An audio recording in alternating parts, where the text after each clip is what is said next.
গভীর রাত, চারদিকে নীরবতা, ঘুমে আচ্ছন্ন পুরো এলাকার মানুষ।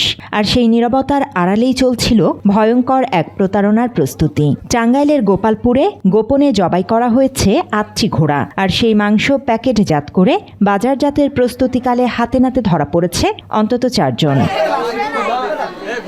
ঘটনাটি ঘটে উপজেলার চোরের ভিটা গ্রামের স্থানীয় কৃষক দলের নেতা হাফিজুর রহমানের বাড়িতে। নিস্তব্ধতার মধ্যে বাড়িটিতে হঠাৎ অস্বাভাবিক শব্দ শুনতে পায় এলাকাবাসী। সন্দেহজনক নড়াচড়ায় তৈরি হয় কৌতূহল। সতর্কতার সঙ্গে একে একে এলাকাবাসী জড়ো হয়ে ঘেরাও করে বিএনপি নেতার ওই বাড়িটি। এক পর্যায়ে তালা ভেঙে ভেতরে ঢুকে তারা দেখতে পায় এক চাঞ্চল্যকর দৃশ্য। ঘরের ভেতরে ইতিমধ্যেই জবাই করে রাখা হয়েছে আচ্ছি ঘোড়া, আবার সেগুলো থেকে আলাদা করা হচ্ছে হাড় ও মাংস। অন্যদিকে চলছে প্যাকেটজাত করার তোড়জোড়। এ সময় জীবিত আরও 4টি ঘোড়া উদ্ধার করে স্থানীয়রা। অভিযোগ ওঠে, এই মাংসই গরুর মাংস হিসেবে সরবরাহ করা হতো বিভিন্ন হোটেল ও রেস্তোরাঁয়। স্থানীয়দের দাবি, দীর্ঘদিন ধরেই চলছিল এই প্রতারণা। এখন জড়িতদের দৃষ্টান্তমূলক শাস্তি দাবি করেছেন তারা। বাত ব্যথা, প্যারালাইসিস কিংবা আর্থ্রাইটিস, আধুনিক ফিজিওথেরাপি ও পুনর্বাসন চিকিৎসায় নির্ভরযোগ্য নাম ডিপিআরসি।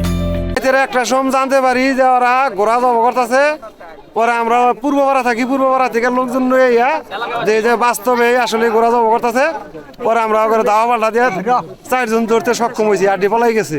আসার পরে দেখলাম 8টা ঘোড়া, 12টা ঘোড়া আনছে, 12টা ঘোড়া থেকে 8টা ঘোড়া জব করছে, আর 4টা ঘোড়া জব করে নাই। এই জায়গায় জায়গায় বুড়ি ফেলাই দিয়েছে।